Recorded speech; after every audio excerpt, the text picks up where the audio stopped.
You invest 18,000, you cook it up and you sell it. What do you make? We're seeing almost 70 grand off a key. It's How long close does to that take? probably a week and a half, 2 weeks.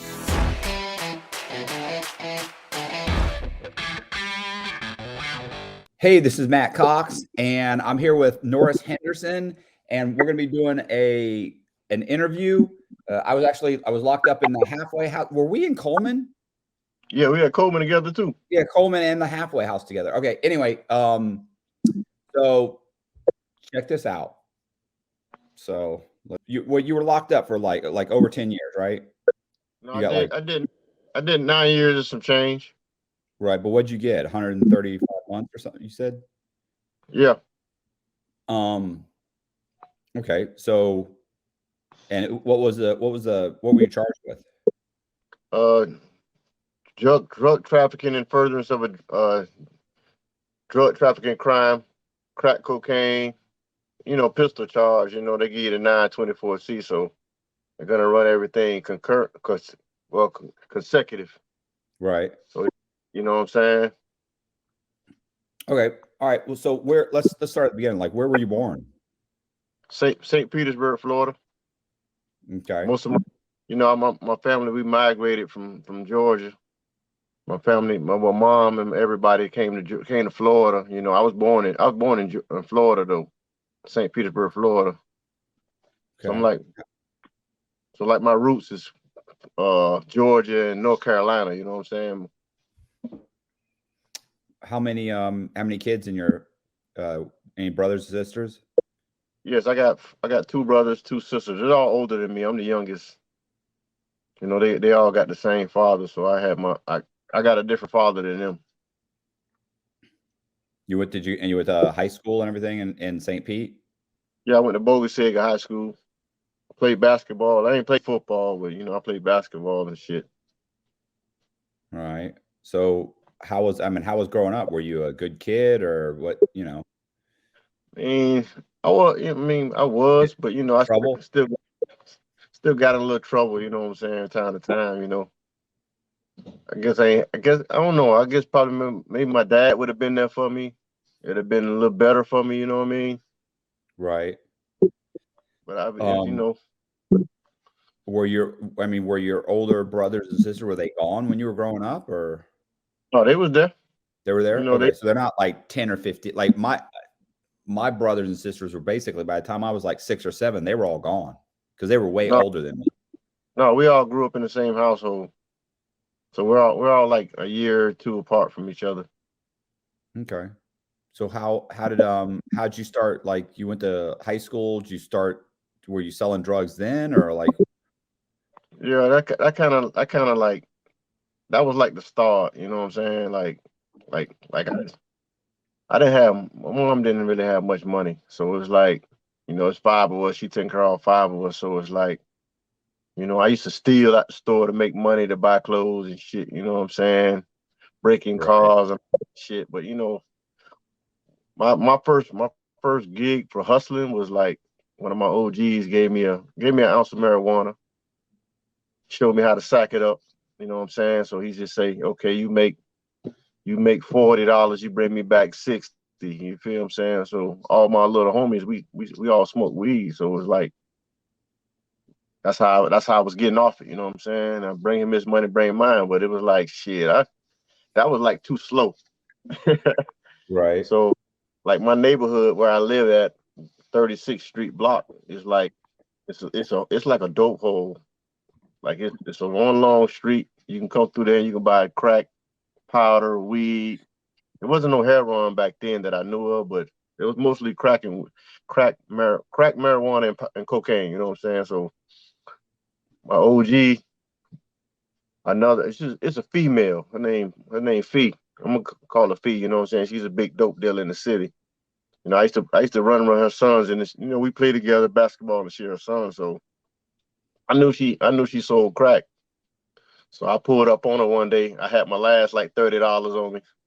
I went to her house. You know what I'm saying? I'm like, hey man, let me get something, Fee. You know what I'm saying? She like, what you talking about? I said, man, I need some crack. Shit. She say, nigga, what you smoking? I'm like, hell no. I said, man, I try to get my hustle on. And so she came out with this big sack of crack, right? Man, boy, man, she had rocks so big, like them bitches were like this big. And she was like, all you do, you take one, you bust it down and you sell it for $10. I'm gonna sell them to you for $10 a piece. So you just break it down and you'll make more than money. You just come back and see me. So once I broke it down, it was like I was getting like $40 off each rock. I'm spending $10, but I'm making a $30 profit off each one. So I got like 3 of them from her. I broke them down. I made like $90. I went to the hood, went to my block because she only stayed a couple streets over. So I got to my hood. It was like shit. I broke them things down. I had $90 worth of rock. So man, them things went so fast. I went back to her the next day. She like, you got off all that quick? I'm like, hell yeah. Let me get 9 of them. So she actually gave me 10 for my money because I'm on my way to come up. You know what I'm saying? So I broke them down. Boom, boom, boom, boom. Shit, I ain't looked back since. And this was in 95. No, it was like 93 because I was still in high school. So I was able to get me some clothes, get me some fresh shoes. You know what I'm saying? So I have a question. So when you say like you're just selling to people that are just driving through the neighborhood, they're looking for crack. They're just coming. You're not finding it, going to find anybody. They're just driving through. yeah, because my street is just like it's like a dope hole. You know what I'm saying? It's a street. You just pull up, and then you had smokers walking up. Neighborhood smokers. You know what I'm saying? Motherfuckers pull up on bicycles and shit. Then down the street, it's like a little alleyway, little small alleyway that go to the next street. We used to post up down there too, me and my little homies, and we just sit there and post up on the block all day and let the money come through and get off it. You know what I'm saying? Okay. And you said, and you kept going and going, and then what happened? What was Yeah, the I went. next?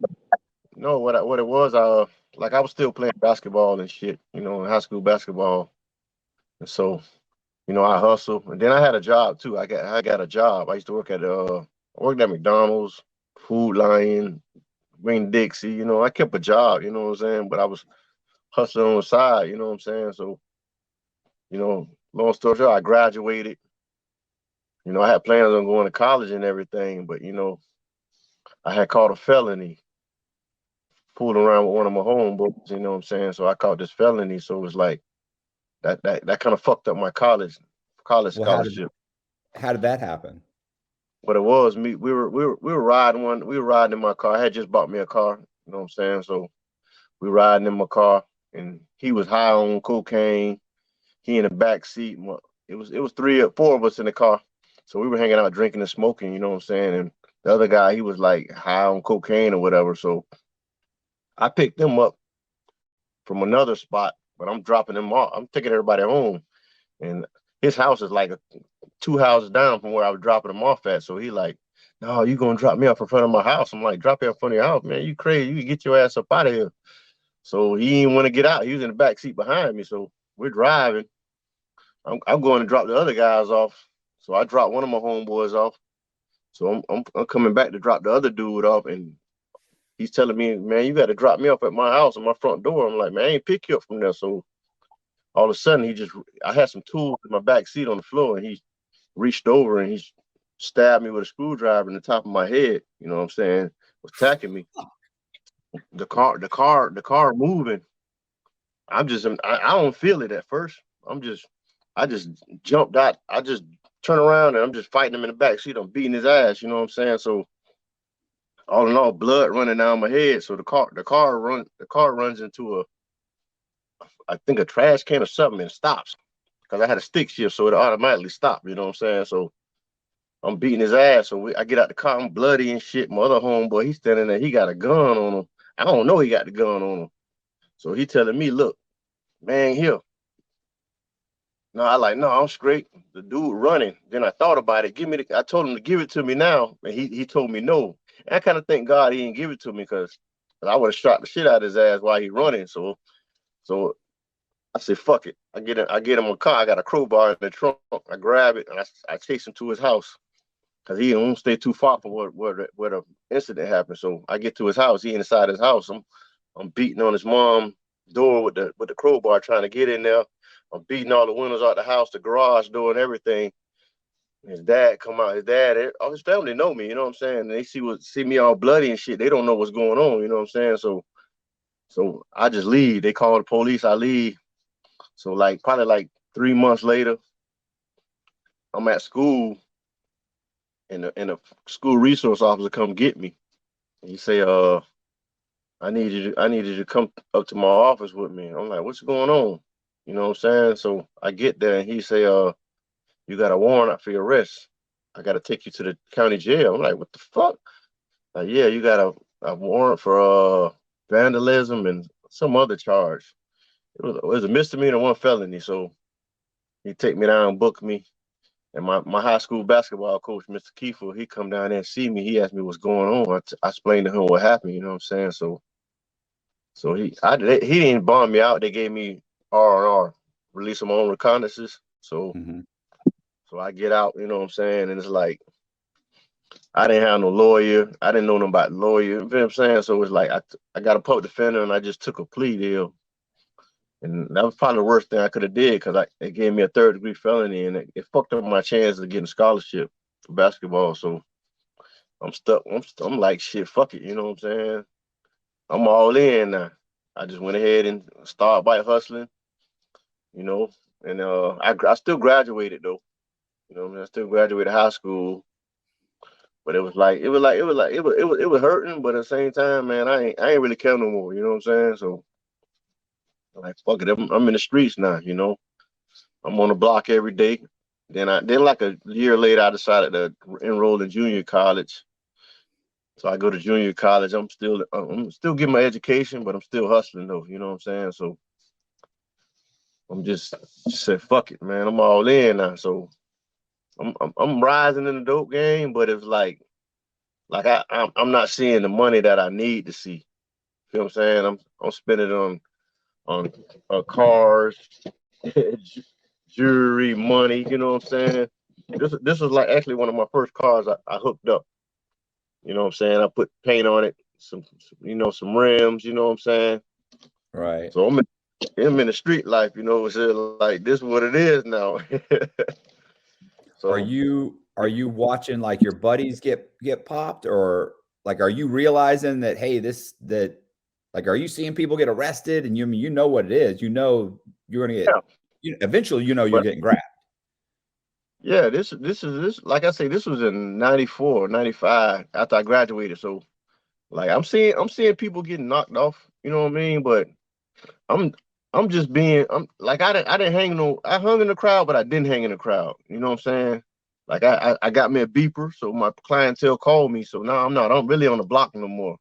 I got people calling me, so when they call me, boom, I go meet them, make the money, then I'm out the way. You feel what I'm saying? So how I was moving, I never caught a dope case.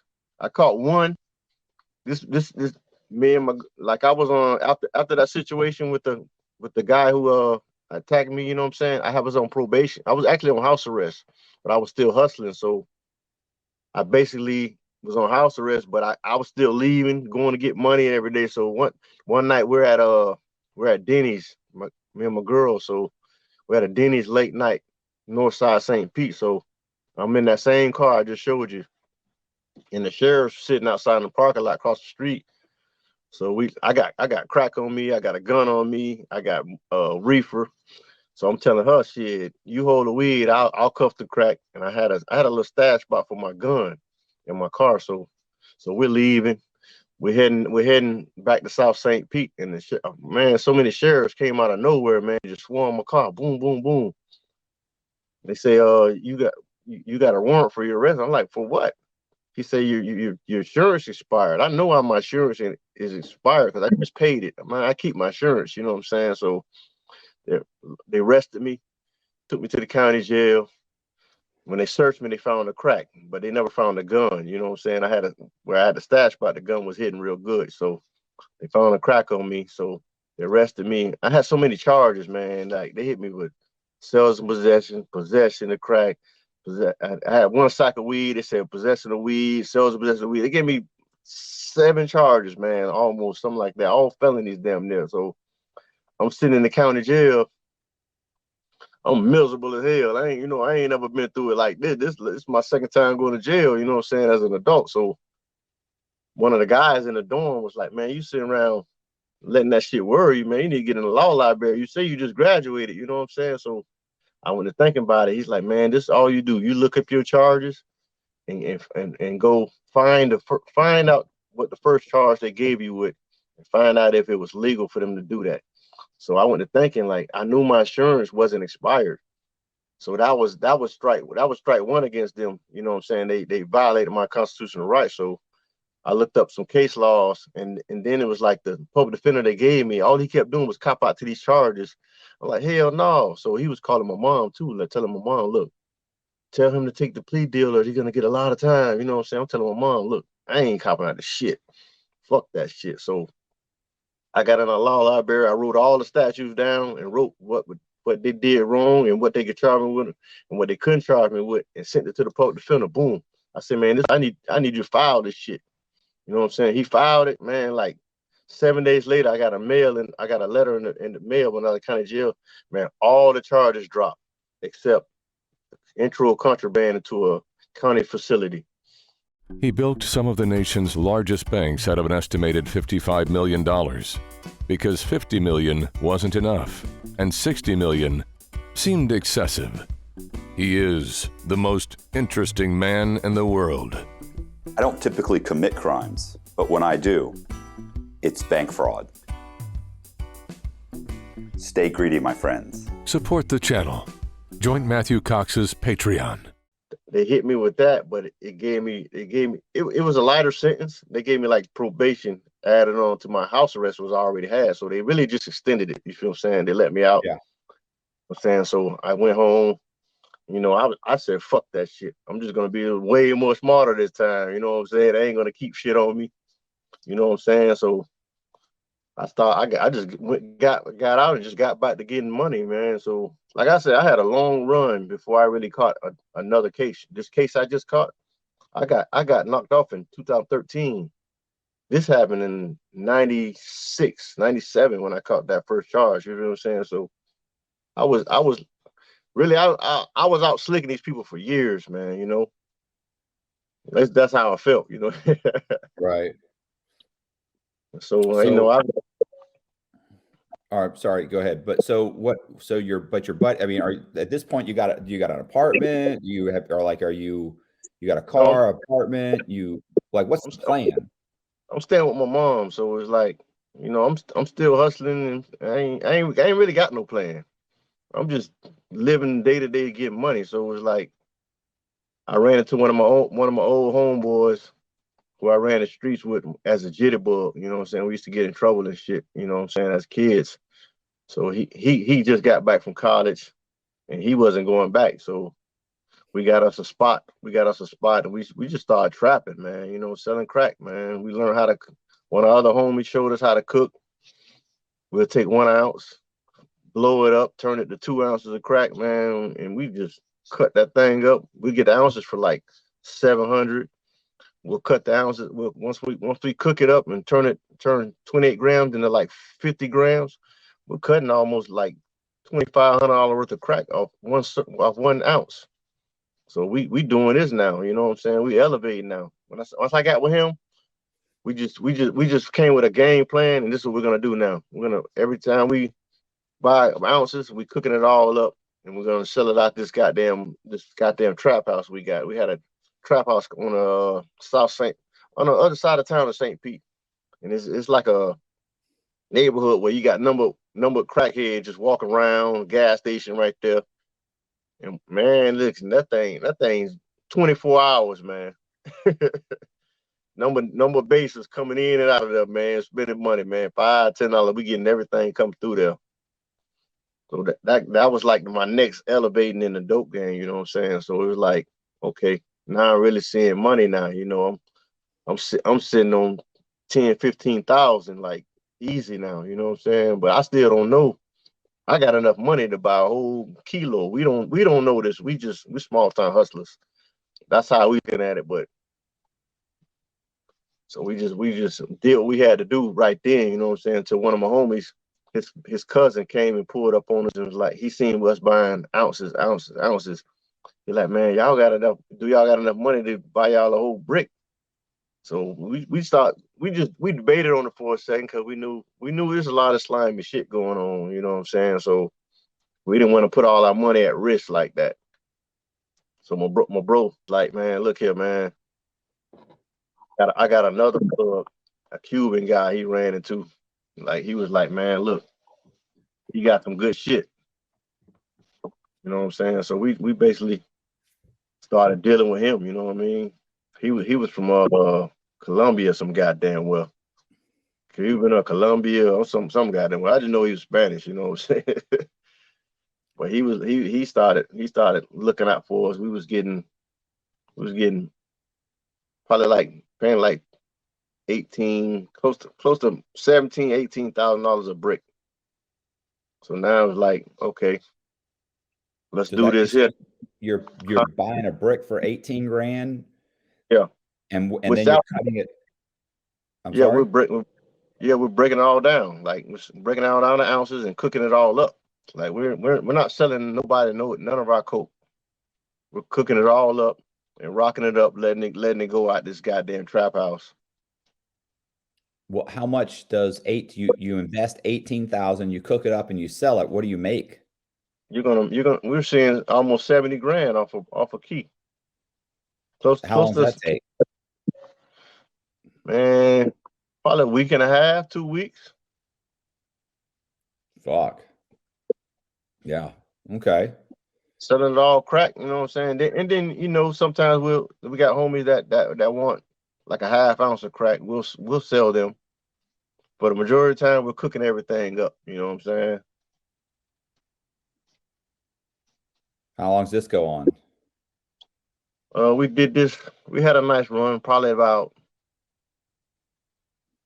a good 2 years. You know what I mean? About a good year. Good 1 to 2 years. We had a good run, you know what I'm saying? But it was like we're all growing apart. He went back to college. So he went ahead and he went and enrolled in Florida State, I think. Yeah, he went to Florida State. He left St. Pete and he moved to Tallahassee. And he went and enrolled in Florida State. So I was gonna say, where are you living? Like, what are you driving at this point? Where are you still living? You're not still living at your mom's making. Yeah, I'm 70. I'm still there, but I'm I'm still helping her out, you know what I'm saying? But right. So I bought a I think I got a picture of it in here.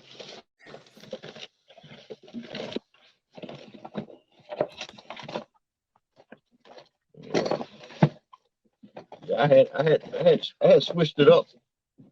You know what I did with them pictures? Oh man. What I did with them pictures? I had bought a Chevrolet. Like, put some candy paint on it, had some Dayton's on it. I know what I did with the picture. Give me 1 sec. Let me see if I got these pictures right here. But this the car I had. Like, What are you doing with your money? man, we partying, man. Partying, buying clothes. You know what I'm saying? Just living it up, man. You know, we was young. You know what I mean? Like, when you're young, man, you touching that kind of money, man, and you're gonna make it back. We wasn't giving a fuck. Right. So your partner goes back to, or he goes back to college. What do you do? Do you keep running the house? You keep running the place, or what? No, we closed it down, and I got another spot. I went ahead and moved into another. I found another spot, but this time I'm by myself. You know what I'm saying? This was like in 99, late 99, going into 2000. You know what I mean? I came up with another game plan, you know, but the plug we had, he wasn't. I want to say, I don't know if he wanted to fuck with us no more, because we made him so much money, whatever. But shit kind of went dry, you know what I'm saying? So it's like I don't really trust too many people, you know what I'm saying, as far as spending that kind of money with people. You know what I'm saying? But I found one of my cousins, he had just got out of federal prison, and he knew some people that had some good work for us. So for me, you know what I mean. So when he got out, this is like he got out like 2001. I think he did like a 5-year bid federal, and he got out like 2001. And he pulled up on me, you know what I'm saying? He heard through that I was doing my thing, you know what I'm saying? So he slid up on me. I threw him a couple of dollars or whatever, help him out, you know what I'm saying? He was like, man, just give me a couple of weeks. Once I get settled in, you know what I mean? I'm gonna pull up on you. You know, I'm gonna holler at some people because I know some other people. He knew some Mexicans that had some good shit too, you know what I'm saying? That he was locked up with. But I guess he was just giving himself time, you know what I'm saying, to get out because he don't know how the Fed's gonna work. You know, they're gonna watch. Yeah, they're gonna watch you when you get out. You know what I'm saying? So, like, man, just chill out, do your thing, man. Just stay out the way till I get right, and then we're gonna come up with a game plan. You know what I mean? So at the time, I was like, shit, my money had got kind of low, but I still probably had a few $1,000s, but that wasn't really no money, but it's being that I wasn't broke, you feel what I'm saying? And with my hustle, you know what I'm saying? I wasn't worried about going broke because I know how to flip money. You know what I'm saying? Even if it was go buy a couple pounds of marijuana, break it down and get off it like that. Just flip money, you know what I'm saying? Period. It's like everybody ain't got that gift to take a couple of dollars. That mentality is just okay. I can go get these, say I can go get 5 pounds for $600 a piece and go over here and sell them for $800 a piece right quick, like, you feel what I'm saying? And do this in a couple minutes and know who to go see. So now you're profiting $1,000. You spent maybe $3,500 for $1,000, but you're gonna profit $1,000 right quick. You feel what I'm saying? We call it a quick flip. Yeah. You know what I mean? Where you can do this, do that, and make it a quick flip and get right back. You know what I'm saying? You do that two times a day, maybe 2-3 times out the week, and you just sit back and man. Another thing too is money management. You know what I'm saying? When you're in a dope game, you gotta know how to manage your money. You know what I mean? You don't manage it, you'll ball out and be broke. I don't feel maybe rock bottom twice. That's because I trusted someone with my money. Not that I blew my money. You know what I mean? I trusted somebody to go re-up for me or re-up with me, and shit went sour. That's the only time I ever went broke. Well, I hit rock bottom. Other than that, I know when to stop spending money and manage money. You know what I mean? Yeah. Yeah. I taught the real estate class, right? Uh-huh. And I used to always say, like, these guys listen, the drug dealers, like they have that hustle mentality, and in real estate, like, they would do great. Yeah. Because they'll go into neighborhoods that most people won't go into. They don't have a problem talking to anybody. Like, they'll go up to anybody and start talking to them. And most people can't do that. And they don't mind going in the neighborhoods, they don't mind knocking on doors, they don't mind talking to people. And if they need to come up with some money, even if they only got $5,000, they can make 3 phone calls and get 30 or 40 grand. Yeah. Like, they know people that'll lend them 10 grand, 5 grand, 7 grand. They'll put it together pretty quick. Most people don't have that. That's it. If you're reliable, I want to say if your face good, you feel what I'm saying? You're not a slimy motherfucker, scumbag motherfucker. Everybody know that, okay, that you a hustling ass dude, and you know how to go get it. You feel what I'm saying? Yeah, you know who you can lend money to. Like, I got a buddy who's getting out of jail, and it's like, look, if you need a couple thousand, like, I know I'll give it to him because I know he'll give me the money back. He's good for it. There are other guys I know that if they said, hey, can you give me $100? I'd be like, yeah, man, I can't. I'm not giving you nothing. You ain't never gonna pay me back. No. You're all right. You're funny. I like hanging out with you, but you're a bottomless pit. So it's best to say, hey man, I'm gonna give you this here, and you ain't got to pay me that back. You know what I'm saying? So what happened? How does this thing, like, how do they, like, are your buddy at this point, are there any close calls? Is anybody coming, like, people around you getting busted? Like, your buddies getting busted? My city is like people still going to jail, state charges, but back then, like, we rarely seen people go federal unless you was really doing it big. You feel what I'm saying? So it was like guys are catching dope cases, boom, they're going to state prison. Boom, catch a dope case, going to state prison. Like, I avoided that shit for so many years, man. So I guess how I moves and how I operated, it wasn't like I was leaving paper trails anywhere either. So are you just hanging out with like regular working class stiffs, or are you hanging out with other drug dealers? Hanging out with the drug dealers, you know what I mean? But when I go to the club, I'm by myself. I pull up, I leave, I'm by myself. You know what I'm saying? The guys I affiliate myself with, we're all the same way. So it's like we all had our own cars, you know, we all had plenty of bitches, and we all had our money. So it's like, yeah, hey, what's up? What we doing tonight? We meet at the club. You feel? We all meet up at the club. We never really get together and ride in the same car to the club. You feel what I'm saying? We'll all meet up, you know. So then it was like after I sold that Chevrolet, I had bought this car right here. I bought one of these. It's a North Star Cadillac. Right. So it was like I sold that, bought that car. You know what I'm saying? At the same time, I'm still waiting on my cousin to come through. You know what I'm saying, with this plug. But you know, I would just like me, like I knew like around this time of year, it'd be indictment season. You know, I hear that pretty much. Like when November hit, it's time to chill the fuck out. You feel what I'm saying? Right. That's when that's when the feds come do their sweep. And I was seeing that on a regular now. You know what I mean? Like this time of year, okay, all right, I know to chill the fuck out. I could spend a couple of dollars and you know, but I still know how to manage money. I knew how to make a play. Okay, I can make a play for $1,000. I'm gonna sit my ass down again. You know what I mean? And get out the way. You know. I go to the club. I ain't blowing a lot of money. You know.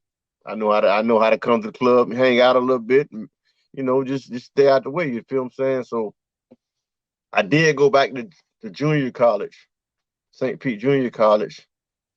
You know, and try to brush up on my education and see if I can try to earn a basketball scholarship at the same time. You know what I'm saying? That ain't work out. Like I got out there and I played good. It was a black coach. He was assistant coach. He knew me from growing up playing in the rec leagues and stuff. And he was becoming the next head coach at St. Pete Junior College. And it was a Caucasian coach. He was leaving. And I introduced myself to him. When they had the tryouts, he said, "Man, I like your game, and I really want you aboard." You know what I'm saying? But the other coach, the black coach, was like, I don't know what he said to him, but it's like he lost interest in me. I don't know if he might have told him he knew me for selling dope. You feel what I'm saying? That's what my mentality was. Cause I know he knew what's going on in the streets. You know, his sons probably telling him what's going on, you know. But he didn't know that was like my way of wanting to get out the hood and get out the city, you know, play ball and try to get a scholarship. Man, I really want to go to the NBA, man. Like real shit. Like my game, like how I felt, my heart, man, I know I could have made it in the league if I got a chance, you know what I'm saying? But it kind of hurt that it was like my own kind. They ain't really want to help me. Feel what I'm saying? But he served over a decade in federal prison for bank fraud, and he still owes the government $6 million in restitution, but he's good for it. He is the most interesting man in the world. I don't typically commit crime, but when I do, it's bank fraud. Stay greedy, my friends. Support the channel. Join Matthew Cox's Patreon. I mean, I had to take it for what it was. And then it was crazy, like, because I called my grandmother up in North Carolina. She stayed in Greensboro, North Carolina. And I used to talk to her and tell her what happened. And she was like, "Baby, just come up here." You know what I'm saying? So we actually had a family reunion up there, and I flew up there with my mom and them and shit. Hollered at my uncles and told them what was going on. He was like, man, just come on up here. You can kind of get in school up here. So I went back and I thought about it. So I packed the U-Haul up, put my car on the trailer, shit, and hit it. One of my homeboys, his name Oscar Davenport, he used to play for North Carolina Tar Heels. He played football quarterback that year. It was his last year, senior year, so he was in St. Pete for that weekend. He needed a way back up there. I said, shit, come on, shit. We took turns driving, so we drove from St. Pete to North Carolina. So I get up there, I get settled in. I grabbed my school transcripts. I went to North Carolina A&T campus and hollered at the coach. But what I did when I got there first, I went and played ball. They had a gym open, so it was like an open, just pre-recon out there. So I'm out there killing the guys out there, man. So some of the players who was on the team, they asked me who I was, where I'm from. I introduced myself and everything. He's like, man, you need to try out. You know what I'm saying? So I leave. I had to run in my car for something. I think I went and got my paperwork and came back in. And one of the guys took me to the office where you go register at. So I'm in there. I'm talking to I think this guy was the assistant coach or something for the team. He's a white guy, but the guys were telling about me, and he was like he was really trying to be so helpful to get me registered and get me trying out and try to get me on the team. You know what I'm saying? Right. They had a head black coach. He didn't want nothing to deal with me. Like this was the most hurting feeling. It was like deja vu all over again. You feel what I'm saying? I'm like, damn, like my own kind don't want to help me. Like, what the fuck? I got this white guy willing to break his back to help me. He see the potential, but I got my own kind don't want to help me. So it was like, damn, man, what the heck? Like, I went and talked to my grandmother about it. She's like, I don't know what you want to do, but whatever you make your mind to do, I support you. So Granny was like, shit, what you gonna do? I was like, Grandma, my son had just been born. He was like 11 months old. And I went to think about all of that. You feel what I'm saying? So it was like, so Granny, man, I got to get back to the city, man. I packed up everything in my car. I just hit it. Told Unc, man, I hollered at them and just hit the road. I stopped in Atlanta on my way back. Hollered at my cousin. He was staying in Atlanta. Then after I left him, I hit back to St. Pete. So it was like, damn, what I'm gonna do now? So first thing, smoking. I hollered at my cousin. He was already doing his thing. After he got Right. out, after He got out of by this point he had already got out of prison, right? So he was doing his thing, and I had like $3,000-$4,000 cash. I went straight to him and like, man, look, I'm ready to get some paper, man. Fuck it, I'm back. Fuck that college shit. This at the time, this was not like 1999, going on 2000, early 2000s. I'm like, fuck it, let's go. So he break me off for my $4,000. And I just I went in his spot actually and cooked up all the crack because he sold me powder. I cooked it all up. Went back to my mom's house, chilled that, and then I just broke everything down to rocks, man, and just cell phones had to started being popular then. You know what I'm saying? It started coming out, so everybody was getting cell phones now. So I just rode around through the city, different dope holes, and stealing clientele. I'll pull up on a smoker and give him a little sample. Hey man, here go my number. Call me. You know anybody want something? Call me. You know what I'm saying? Next thing I know, my phone ringing now. So it's like, shit, let's go. So now I'm back at it now. So I'm like, shit, I ain't got no plan, but this is what I'm gonna do. I'm gonna make money. So I'm riding around all day. I went and bought a little hoopty to ride around and sell my dope in. I'm riding around all day just selling crack out of car, you know what I mean? How long does this go on?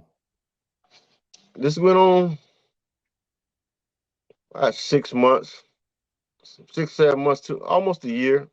You know, I'm sticking and moving. You know what I mean? So I'm like, shit. I'm coming up with another game plan, but at the same time, it was like I'm comfortable with what I got going on now. You know what I mean? So this like 2001. I'm sliding real good. So now it's like another one of my partners that I ran the streets with as a youngster. He pull up on me. You know, he said he got another plan. You know what I'm saying? Do I want in on it? I'm like, what you talking about? Like, so we sat down, we talked about it. It was a plan that shit. He had a cousin that was going to front him some keys. He wanted a certain price for them, and all he wanted us to do was get rid of them, and whatever we made this with this price.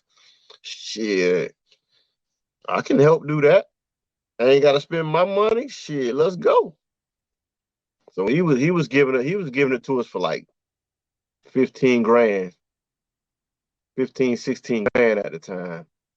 It was some good coke. It wasn't the best, but it was some good coke. So we breaking them all down to ounces, and we call them interstates. That's 4.5. You know what I'm saying? That we didn't sell them whole. We didn't sell them halves. We wanted. He said 4.5 and ounces. That's how we getting rid of them. The 4.5. What we'll do, we'll take 4 ounces, and we put 14 grams of cut on each one, each 4 ounces. And then we'll take the other ounces that we break down. We'll put like 25 grams in each one and put 3 grams of cut in it. So we're basically making extra money now. Right. So now once we do that, we're seeing close to 33,000 off each key. Right, fast though. You feel what I'm saying? We're doing this shit fast. So he'll bring us 2 to 3 bricks at a time. We'll do this. We're getting off them. We do about a week. It was about a week. You know, St. Peter's a small city, but man, it's money circulating in it. So we're doing this. We're doing 2, 3 keys a week, easy. So once we got this going now, I done bounced back. So I'm able to buy my own now. He able to buy his own now. We tell him, look, you ain't got to front us no more. Let's buy our own, and you know, we'll keep it pushing. So we don't have to owe him. That was our mentality now.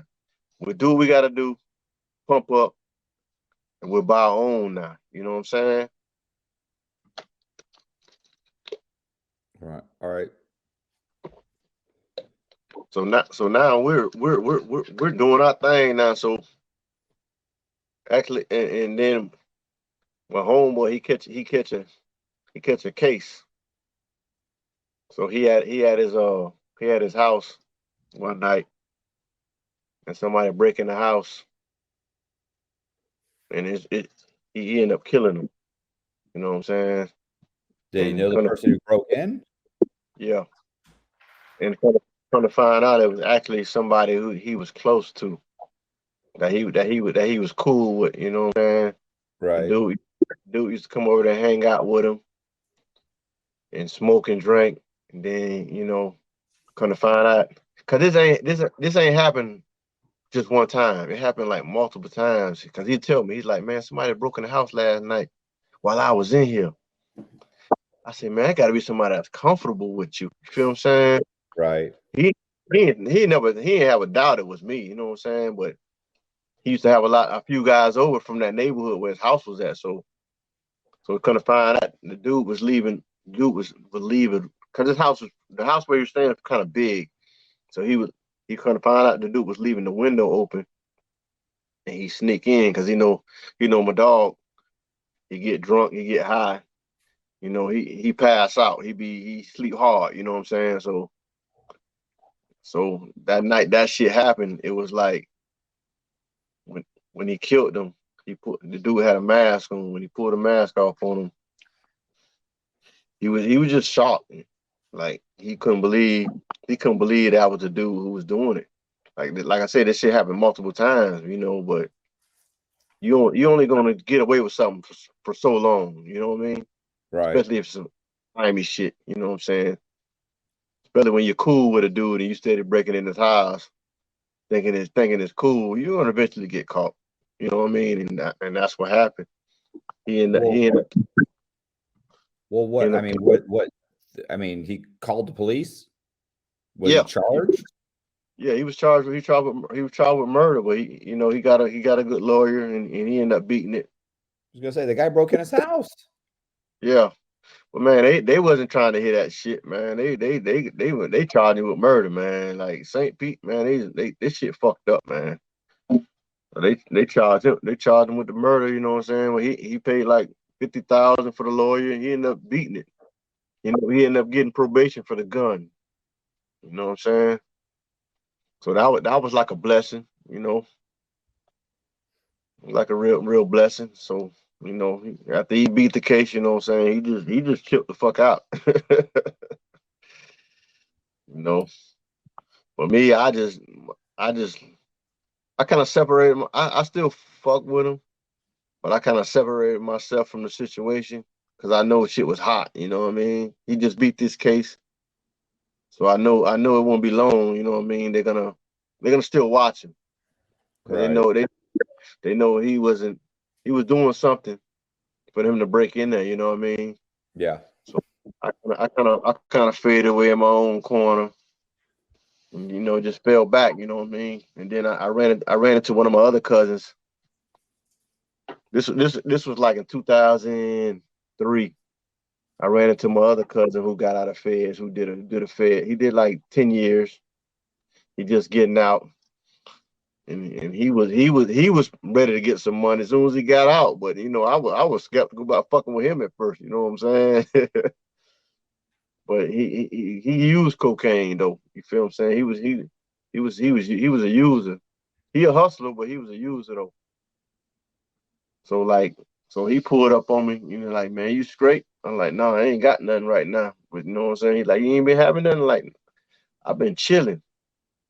Like, shit, I know some peoples, you know what I mean? Like, what you mean? Like, I know some people that be having some good shit.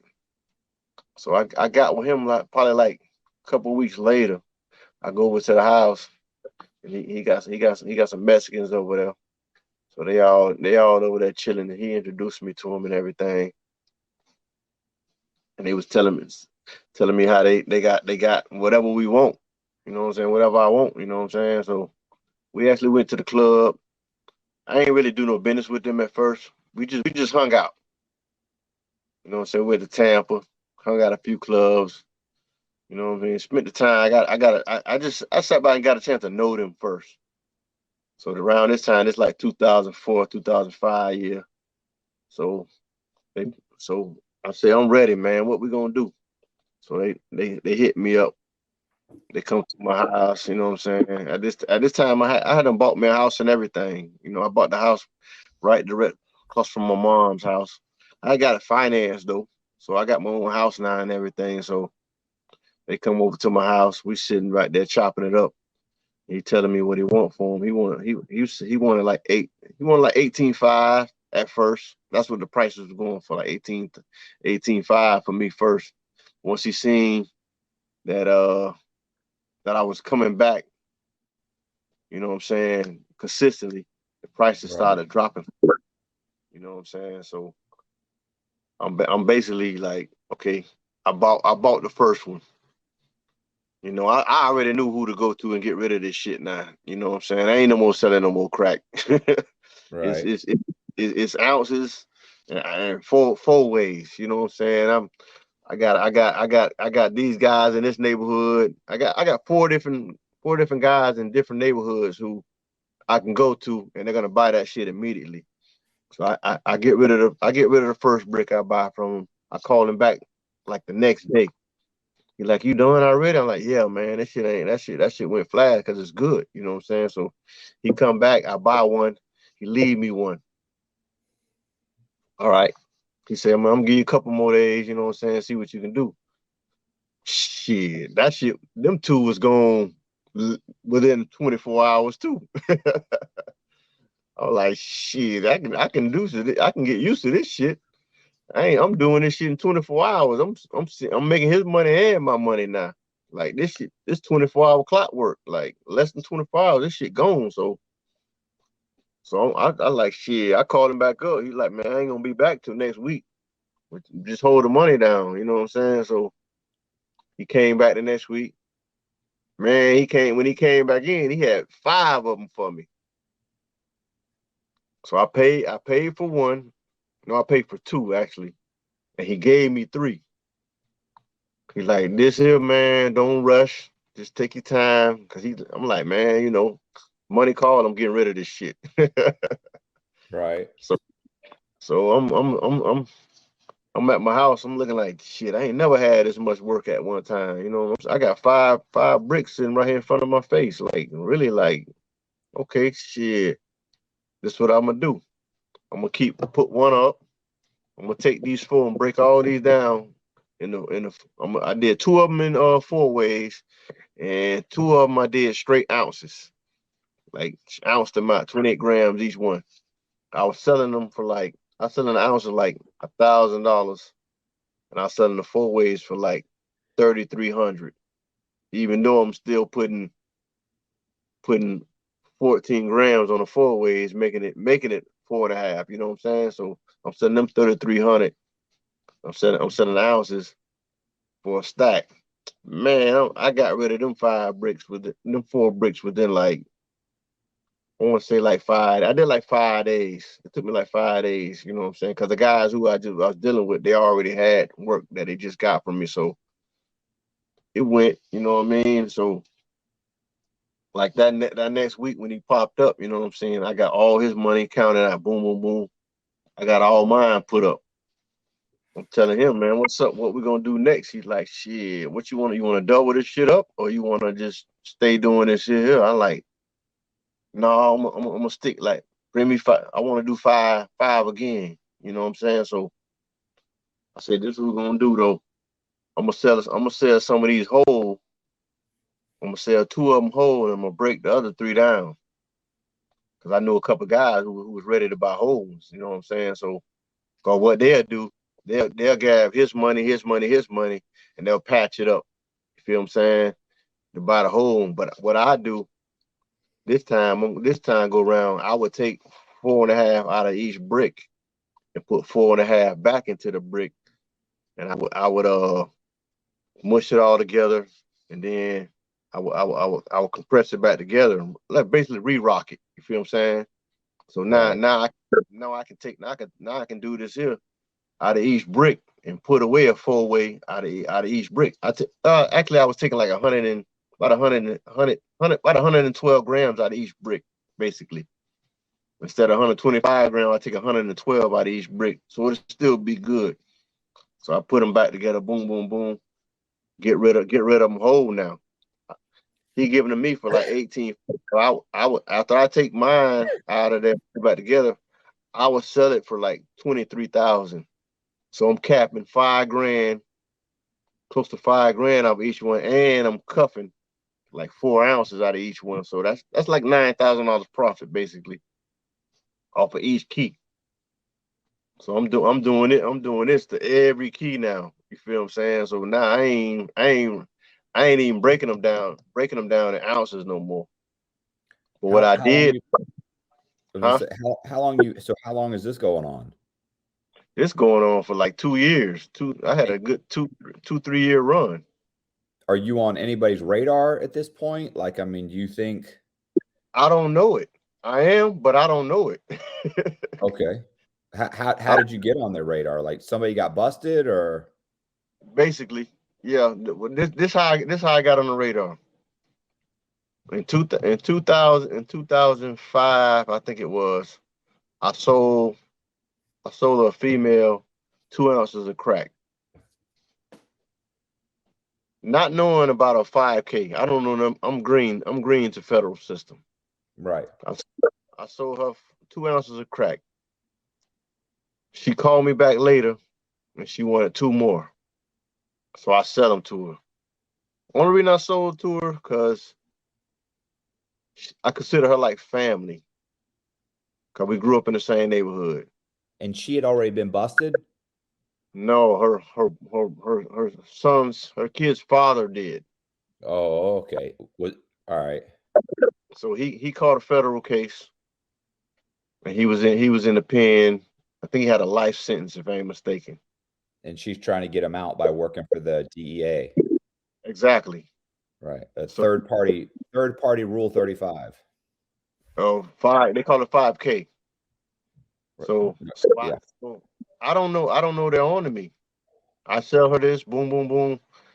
I keep it pushing. So now I'm elevating. I'm selling keys now. She don't come by from me no more. I find that like still that this happened in this, like I say, this happened 2005, 2006. This going on 2009. I'm still doing my thing. Like I got them coming in. Like I got these bricks coming in 10 a week. I'm doing 10 a week now. Easy. I don't want no more than that. I tell them, man, bring me 10, and I'm gonna do that. I'm gonna pay for 5. You leave me 5. And everything's insured now. You know what I'm saying? My money up. I'm sitting on 300,000, 400,000 easy now. You know what I'm saying? So whatever they bring me is insured. So these few years going by, I still back in my mind like, damn, she ain't never come back and buy from me no more. What the fuck she got going on? You know what I mean? I holler at my homeboys in my neighborhood, and I tell them the same thing. Like, man, I sold this chick like 4 ounces, like 2 times, 2 different times. I still don't know, you know, I still don't pay it no mind. Like, he was like, man, you know, baby daddy, he know he in the fair. I'm like, yeah, I know. Like, but shit, I say, man, they can't get me because it's like she was the only one there at the time I made the sale. You feel what I'm saying? Yeah. Well, that doesn't mean Not- anything. I found that out the hard way. So I'm like, what the fuck? You know, I still don't pay it no mind, man. So I'm on their radar though. This is the St. Pete Police Department. I'm on their radar. I don't know it. So this 2009, this happened in 2006, right? So the guys I was getting the Mexicans I was getting the bricks from, one of them get busted. So I'm dealing with the other homie. They knew how to find me. You feel what I'm saying? So one of them get busted, and he debriefed on me. So now I think that's how the feds got on me. Her case was state police. You know what I'm saying? City police. When the feds got on me, through the first Mexicans I was getting the kilos from. They got knocked off and they mentioned my name. You know what I'm saying? When I got my paperwork, I seen all of this here. So now I got the state police, the city police on me. I got the feds on me now. So now they all in cahoots with me. So it's like, okay, I still don't know. I still don't know what's going on. You feel me? So I'm dealing with another set of Mexicans who got them too. You know, like over there, they come from Bradenton. They got like little hubs over there in Bradenton where a lot of Mexicans migrated over there. You feel what I'm saying? So it's like when the feds got me, they say, man, your name ringing so hard in Bradenton, man. We thought you lived over here. I never went to Bradenton. Like, I never been over there. I've been over there 1 or 2 times to go see a female. That's about it. I never went over to pick no dope up. I never went over there to even talk to them guys over there. They always came to me. So it was like, okay, now I see what's going on. You feel me? But go back to the story, like damn, I'm making all this money. I'm still not. I wasn't even worried about the feds. I wasn't even thinking about them, but at the same time, I started getting spooked.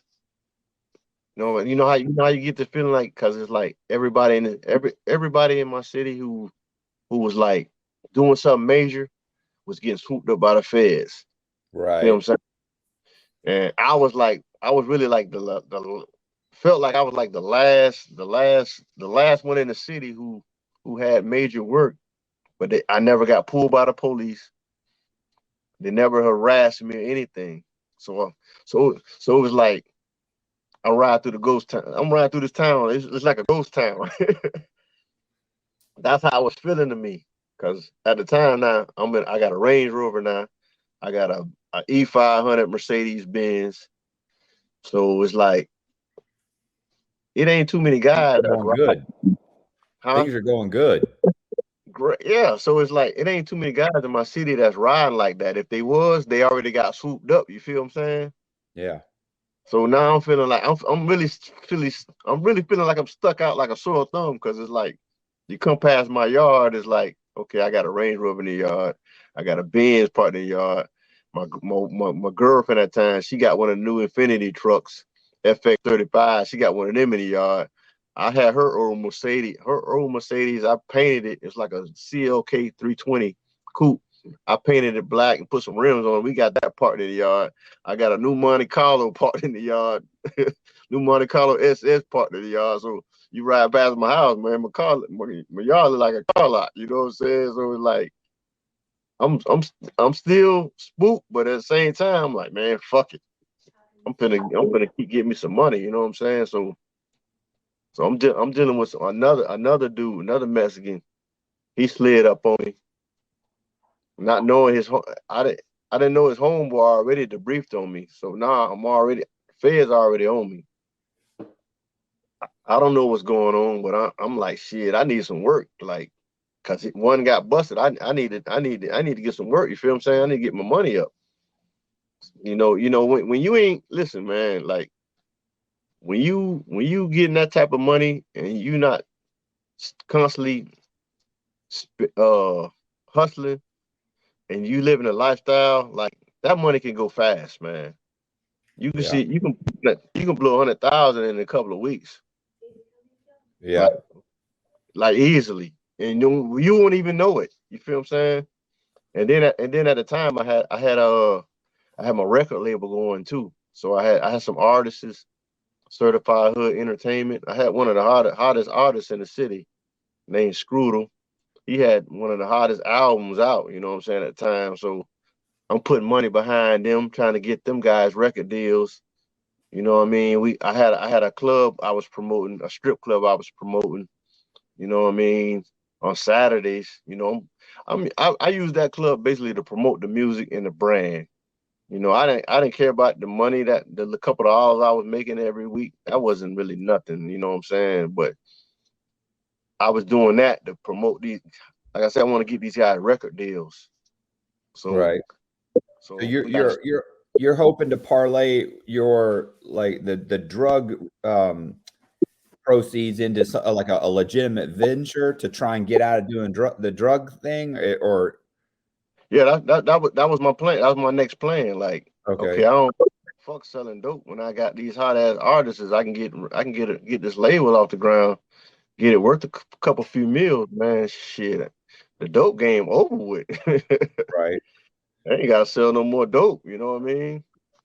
And it's crazy. Like when I got when they busted me, that when they kicked my door in on the seizure papers, that was the last thing they wanted. Documents pertaining my record label. You know what I'm saying? That's why I told my artist, I said, man, look, you guys would have stuck with the plan, you guys would be millionaires right now. Cause if the feds talking about you, you doing something as far as this music shit. You feel me? You on your way. They're gonna make sure you don't get that record. They're gonna do everything they can to throw a wrench in that situation. They don't want to see young rappers ride around the city in foreign cars and blowing money and all this other shit. Because guess what that's gonna do? That's gonna help. Once you become a millionaire in the music game, you're gonna be able to help others become millionaires if you stick to your plan, right? You feel me? Right. So what happened? So this is you got a bunch of stuff going on. I mean, how does this is this when they come down on you, or? Yeah, no. This when they come down. This what I like. Okay, I'm in the club one night, and the feds was in that club. Like they used to come in that club, and I didn't never notice. You know what I'm saying? So Yeah, they're not basically, wearing t-shirts. No, they ain't hanging out with us. Like Right. I don't know this though. So like okay, I actually stopped hustling for a little sec, like, cause I did feel kind of like a little heat. So I fell back for a minute, probably about 6 months. 6 months I wasn't doing anything, you know what I'm saying? So I really just kind of sat back and try to analyze things. Okay, try to see where the angle's at. You know where I'm coming from. Like Yeah.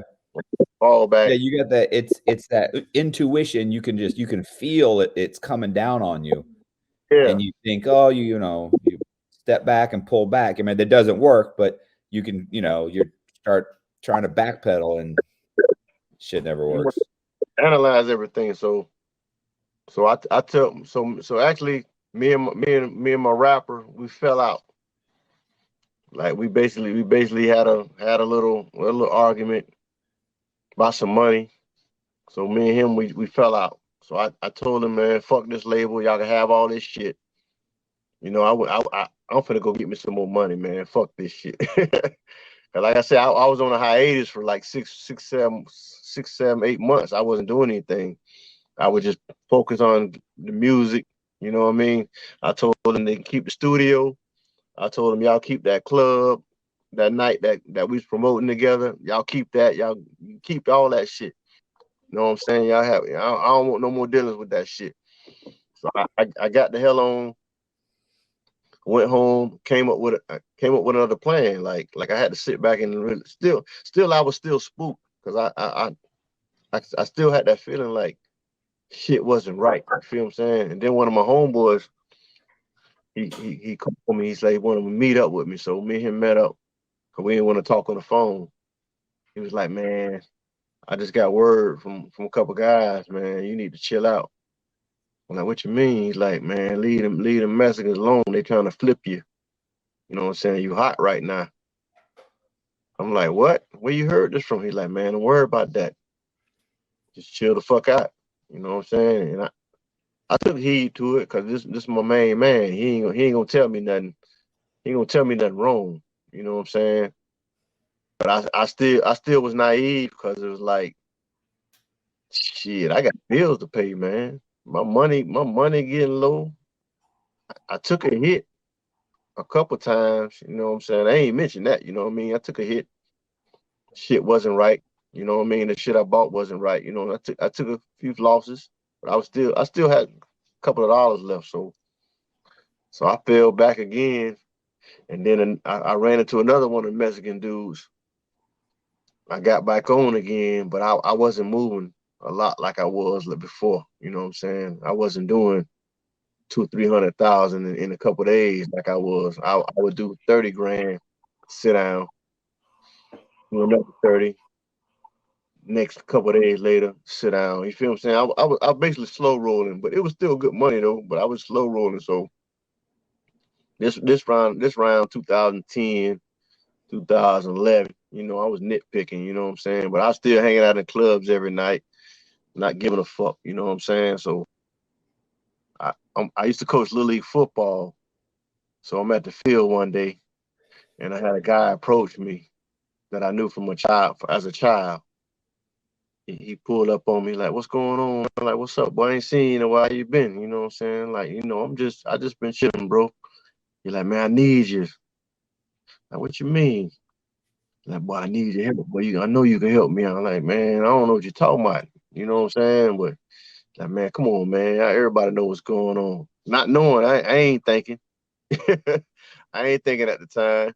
I just know him. We childhood friends. All in all, he was a CI.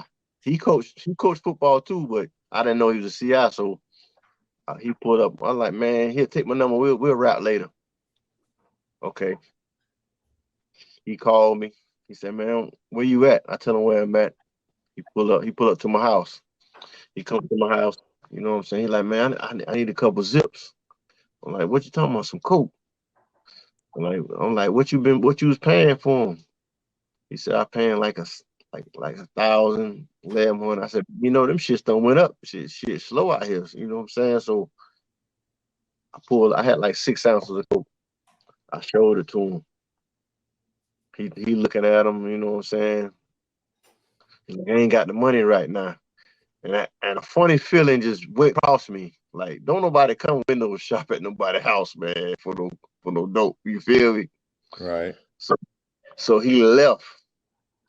When he left, he was like, shit, I'm gonna hit you back. So he hit me back like 2 days later. He said, I'm ready, man. I got the money. I said, man, you know they $1,500 a piece. I told him 12 at first, but now I told him 1,500 just to see what he gonna say. He's like, shit, that's it. I'm like, yeah, I need 1,500 pieces. He said, I want 2 of them.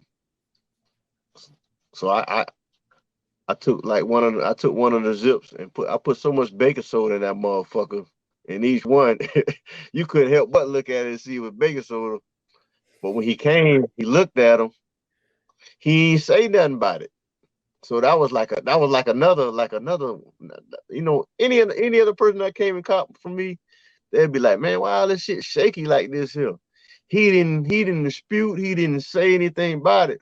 So I had like a funny feeling again, like, damn, what the fuck he got going on? He gave me the $3,000. It was like a whole bunch of 5s, 1s, and 10s. Like it was a big knot. Counted the money, boom, boom, boom. He left. He got the shit, he left. So as soon as he left, I go outside for a little minute. And my neighbor, he a cab driver. He like to sit out in his car, wait on calls and shit. So he called my name, like, come here for a minute. I'm like, what's up? So I meet him at the gate. He said, oh man, that dude just left your house, man. He was acting real suspicious when he left your house. Like how my house is like I'm close to the corner to where the cross street is. Like you come to my street, you bend a right or left, and then there's a canal right there. So he was like when he walked out your door, he said he was just acting real weird, and he looked down towards the canal, and there was a car sitting down there with a window with the lights off on the street, like they could see your house. I'm like, what? He's like, yeah. Like the car was sitting there, and the dude, when he walked out your door, he was looking down towards that way, and he got in the car and went that way, and the car followed behind him. Feel what I'm saying? So I'm spooked again. Like, damn, I hope this motherfucker ain't no goddamn troll, whatever. You know what I'm saying? But then I thought about it. I'm like, man, I'm good with him. He ain't nobody. You feel what I'm saying? Okay, he called me back like a week later. He said, I need to holler at you again. I'm like, what's up? I'm gonna talk to you when I get there. He come to my house. He say, I need some rocks. He said, I need some Joes. That's what we call them. We call rocks, we call them Joes. I need a couple of Joes. And I'm thinking to myself, like, motherfucker, you just bought 2 ounces. I know, you know what I'm saying? He's like, man, I can't find my key to my safe. He said, that was his excuse. He said, I can't find a key to my safe, but I just need a couple of rocks to go catch my buddy or whatever. Now that we call crackheads, you know, buddies, you know what I'm saying? Right. You know, so my nephew, because I had a small studio in the back of my house. You know, since I let them guys go, I had a studio at my house now. So I would record at my house. So my nephew had left his crack with me because he had to go do something. So I grabbed his, I sold to the guy. I sold him 3 of them, and he left. So I don't hear from him no more. I'm calling him. I called him like next day, like, what's going on, man? He ain't answering the phone. So I want to say this like December 6th. It was early December. I don't hear from him, I don't see him or nothing. So this come around December 18th, December 19th. I'm finna go Christmas shopping. It's right before Christmas, December 19th. I go over to the International Mall. You know, they got the Gucci store over there and all the other shit over there. So I'm going over to buy me some new sneakers, some Gucci sneakers, and a couple, you know, some more apparel from over there. So I'm in there. Before I go in there, it's this lady. This lady say, how you doing today? can I read your poem? I said, what? She said, can I read your poem? So I'm over there. I'm over there with two females I just met. We all went over there to go shopping. So she's like, man, don't do it. She just want to scam me out your money. I'm like, no, I want to hear what she got to say. I say, man, let me get my stuff, and I'll see you when I'm done. So boom, I pay for the shoes. I get 2 pairs of sneakers. I think I bought a hat and a belt or something. So I'm coming out. She got that waiting on me. So she grabbed my palm. She rubbed it on it. She's like, I see something. I'm like, what you mean you see something? She sees an indictment. Hey, listen, she say, I feel you. She said, I feel you in some trouble. I'm like, what kind of trouble? She said, I can't tell you that, but I feel you gonna be in some trouble. But her last word was, you gonna be okay. You gonna be all right. But you in some trouble. But you gonna be all right. You feel what I'm saying? And I was spooked as she said that. Like, so me and the chicks, we leave. We go eat at Olive Garden. All in all this shit on my mind, like on my mind, like I'm thinking about this lady that told me this shit. So we eat Olive Garden. They drop me back off. Boom. I go home. I call my little chick. I'm like, man, listen, we're gonna stay in tonight. We're gonna just put house. Me and her, we chilled, dog. I say, man, cause I'm thinking maybe somebody gonna try to rob me. You feel what I'm saying? Some shit like that. But not knowing when they say troubled, that can mean like anything. But when they say danger, that's different. You know, trouble and danger, like 2 different words. You feel what I'm saying? Yeah. So you might look at them different. So I'm thinking maybe, okay, if I go out tonight, some dude might try to rob me. You know what I'm saying? Because I had a situation where ain't nobody try to rob me, but I had niggas plotting on me. You feel what I'm saying? So I call her. She come over. We laid up, we smoking, we drinking, we in my studio just fucking off, you know what I'm saying? So we doing that all night. We go in my room, we lay down, we just hanging out all night, man. It's on my mind though, you feel what I'm saying? So I lay down. One of my cousins called me, said he's supposed to swing through, come holler at me before he take it in that night, but he never called me. This is my cousin who I got with as soon as I got back from North Carolina. You know what I'm saying? Me and him was real close. So I go to sleep. Me and her go to sleep. We fall out. We go to sleep. I wake up that next morning. I turn on the news. I'm watching Bay News 9. You know, Bay News 9. And all I see is my cousin's picture up there. He just got killed, man. Like, I'm really lost for words. I tap her. I'm like, man, get up. I gotta go down here, cause I know he was at a motel. He was running a gambling spot out of a motel, and it shows that some guy tried to rob him. He killed one of them, shot the other one, and he got hit. He got hit too, so he died. You know what I'm saying? So I'm just distraught now. Like all my thinking, I gotta get down here to this motel and see what the fuck going on. So I tell her, she get up, she getting dressed. She in the bathroom actually getting dressed. So I'm jumping up getting dressed, and my phone rang. I look at it, and it's like a weird number. It's like all numbers and letters across the screen. I say hello, and my phone is echoing so loud. I'm like, that shit ain't seen right. So I hung it up. Boom. I get back to getting dressed, and my phone rang again. I say hello. Nobody say nothing. It echoes. All I hear is myself echoing. So by the time I put it back down, boom, boom, boom. I hear flash bombs going off. Police, police. I look out my window, man. Listen. My yard swarmed with cops. Blue jackets. I look out my back door. I see one cop hop my gate.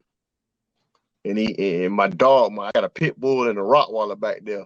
Man, and listen, all I see is him hop back over the gate because my pit trying to eat his ass alive. So I'm running around scrambling in my room, like what the fuck? I had some coke and my gun, so I throw everything under the nightstand. I throw the coke and shit under the bed. And by the time I do that, they in my house. I'm in my room. By the time I do this, they done breached my door. They in my room, man. And they said, lay down, lay down.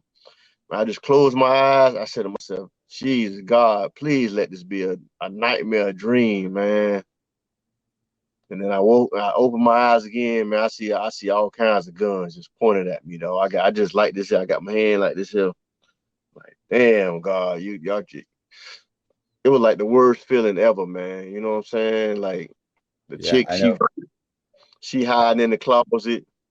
She like she's so goddamn scared. You know what I'm saying? I just told her, man. I just told him, man, she ain't got nothing to do with this. Y'all let her go, man. She don't know what the fuck I was doing. She ain't got nothing to do with this shit. So they let her go and everything. You know what I'm saying? Like, man, that was like the worst feeling, man. Like really, like, because I never been through that shit. Like I said, I've been hustling since I was damn near 15, 16, man. I never been through shit like that. I done seen it happen, but now I got experience it. You feel what I'm saying? So I have a question. The bust or your cousin getting killed and your bust being on the same day, that had nothing to do with those are two separate events. Yeah. But it all happened like he got killed that night, and I just learned about it that morning when because it happened. Same day as your raid. Exactly. Like really because I'm like, damn. Yeah, I just wanted to make sure because it seems like it's connected. Like that's a real coincidence, but he's running a gambling operation and somebody tries to rob him. That's a totally different thing. But yeah, that's just okay. It was like he called me that night before he said, I'm gonna hit you up cause he was just leaving the club. I said, I'm chilling tonight, man. I'm staying in for the night. He man, you sure? I'm like, yeah, man, I'm staying in. Cause any other time I probably would have went to the motel with him. Or I got him, or we went to the club or some. You feel what I'm saying? Yeah. Like I'm like I was so distraught, man. Like, God damn, cousin got killed, man. And then this shit happened like a couple seconds later once I find out about him. So, man, my mind was just gone, man. Like that was like the worst feeling, dog. Like you ain't, you know. Yeah. Everybody, when them people come there, they got all them goddamn military rifles pointed at you, goddamn head, talking about you better out moving. You know they gonna shoot you, man. You reach for anything, man. Yeah, they want to shoot you. They want you to read. It's like they want you to do something. Exactly, and they're gonna be justified, man. Yeah. So what? So they handcuff you. They bring you downtown. Like, was this a DEA or is this FBI or who is it? It's all of them. Like all of them. And St. Pete Police, right? And the sheriff department.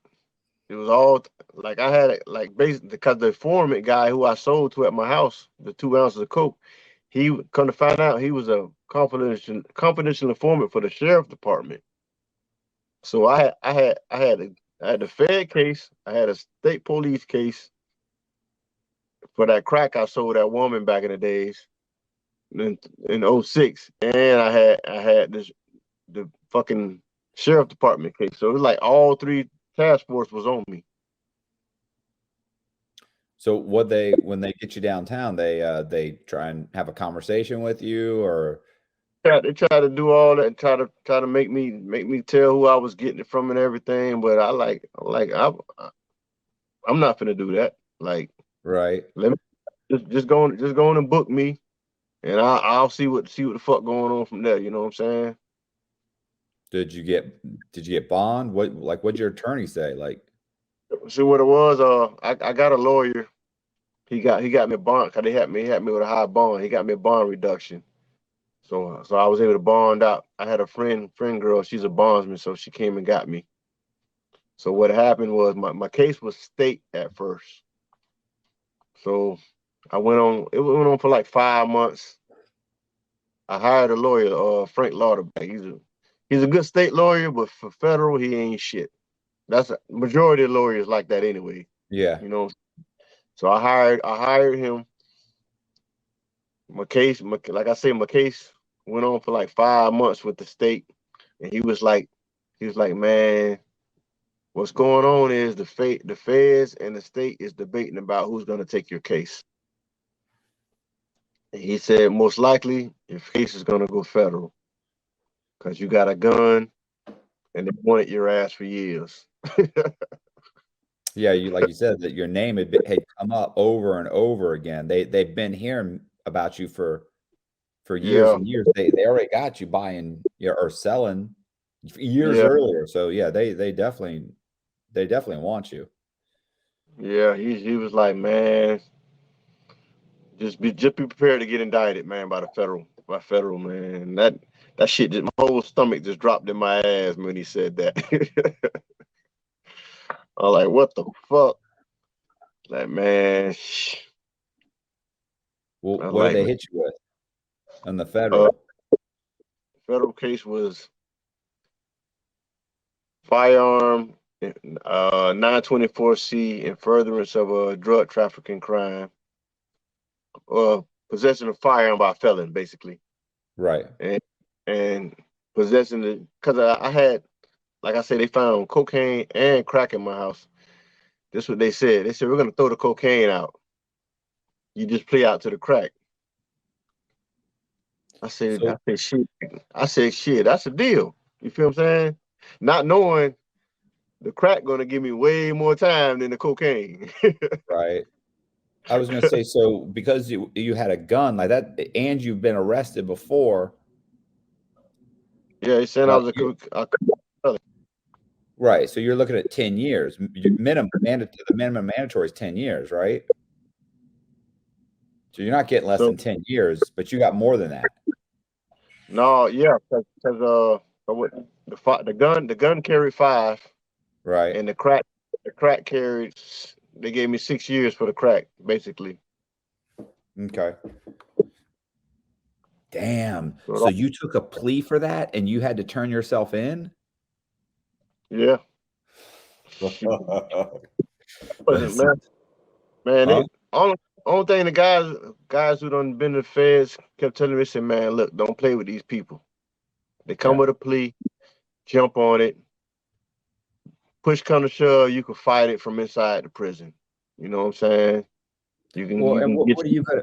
What are you gonna do? Go to fucking trial? You're already sold multiple times. Like they've got you hands down. They only need a few people to get on the stand and point at you. You can't beat that. And then you're not going to get that sweet deal. You're going to get 20 years, 25 years.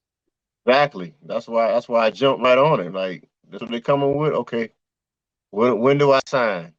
It's really just it's the best of a shit. You know, you're trying to pick the best.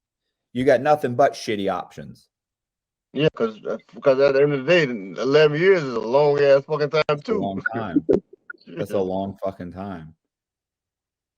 I just told my mom, told my kids, my mom, I said, man, I'm just gonna go ahead and take whatever they come with, man, so I can get the fuck on, man, and start this process, man. You know, one thing about this, I was gonna say, at least you did have some. You knew it was coming. You had some time to kind of prepare. Yeah. Like with me, they just grabbed me up and everything's gone, and I got nothing. I can't sell nothing. I can't put anything away. I can't pack my stuff up and say, hey, keep this box of clothes for me. Like, no, I can't. Nothing is gone. Yeah.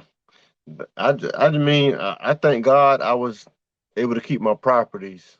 You know what I'm saying? Yeah. They took the money, they took the Range Rover, they took the Benz, they took the money, they took the jewelry. You know what I mean? That's all they really want to come do. You know, the money they recorded, they found was way less than what they found. Right. You know how that goes. But I mean, it is what it is. You know what I mean? That's part of the game. We got to take that lick. You know what I mean? So how much time did you go straight to Coleman? No, I sat in the county jail, you know, till sentence. Well, I was out on bond at first because they gave me a signature bond. My mom did the signature bond, so I was out. So I was able to get my everything together. You know what I'm saying?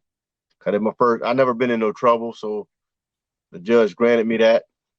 You know what I'm saying? Of course, they were trying to get me to cooperate, but no, I wasn't finna set nobody up. None of that shit, man. Fuck no, I gotta go to prison, so I can't. I am not gonna have that on my goddamn shoulders like that. You know what I'm saying? So I went ahead and got everything together, turned myself in, and Coleman Low was my first stop. I got there in 2013. So I stayed at Coleman for did like 2 years at Coleman, and then they packed me out, me and a lot of other guys, and sent us to Yazoo, Mississippi. So I did like another 20 months at Yazoo. You know what I mean? I got out there. That prison there is really totally different from Coleman. Yeah, I heard even the low's rough. Man, listen, that's prison. Coleman Low, and that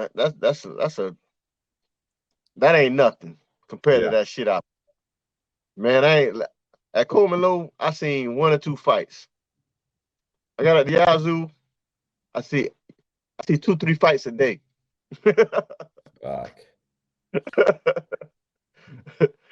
That's if there was a fight at the low, like they'd lock it down for 2 or 3 days, But when I was at the medium, there would be a fight. They'd call they lock everybody up, and then the next move they'd open it back up. Yeah, they know what's going on, man. Then when I left Yazoo, I went to my points dropped, so they sent me to Pensacola camp. Okay. So I got a chance to see the camp life was back. You know what I'm saying? So right. I lasted like 10 months. You know what I mean? I got caught with the phone. Cell phone, yeah. So they sent me back to Coleman Low. So when I got back to Coleman Low like early 18. So I did the rest of my. I stayed there 4 years. I did the last 4 years at Coleman Low. So you were there when COVID hit. Yeah. Oh, it was bad, right? Man, that was like the most depressing time, man. Like I don't like they wouldn't let us. We couldn't go outside. You know what I'm saying? It's like we couldn't get fresh air. Like, how could you? Why would you want motherfuckers if it's it's COVID shit. Like, why wouldn't you want motherfuckers to go out and get fresh air every day? Yeah, I think they're just using it to try and cut the budget, to try and lock you up, and they can keep you locked up all the time. They don't have to fund all the different things. They can cut the guard staff. They got a bunch of guards to fucking take early retirement. Yeah. Less work for them to do. Yeah. Feed you in the unit. And then they was feeding. The feeding was horrible, man. We had to eat refugee trays, man. Right. Peanut butter. Listen, I was glad to get a hot meal. Do you remember Red Bull? Yeah. Didn't he go back he went back to Coleman, didn't he?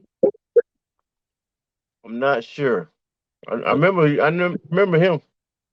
Yeah, I think he went to the camp though. He might have been the camp. Because he was at the low, then he left, went to a camp, and I heard he fucked up at the camp, went to like a medium or to another low, maybe Yazoo, and then I heard he went to Coleman. I assumed he went to the low, but it might have been the camp. Mm-hmm. So when'd you get? So then you went to the halfway house. Yeah. No, actually, like I supposed to got out of June 16th of this year, and I had an incident with remember Ertel, the facility worker, had the beard, real piece of shit, like to just cuss at you for no reason. Yeah, I think so. I'd have to see him, but yeah. Yeah, me and him got into it. Like the motherfucker was patting me. Me and him had words before. You know what I'm saying? Because I used to work the compound and shit. I was a compound worker, so they were shaking our unit down that day. And we were on the rec yard. We were all coming out the rec yard. You know how they pat us down when we come out the rec yard before we go back in the unit. You know what I'm saying? Yeah. So he made it his duty to come over there and help them out because he knew our unit was out there. And I told Davis, Lieutenant Davis at the time, I said, Davis, man, I don't want him touching me. He's like, all right, don't worry about it. Go down to another officer. Go down all the way down because I had to walk past him because Urtil just came and jumped in the line, right?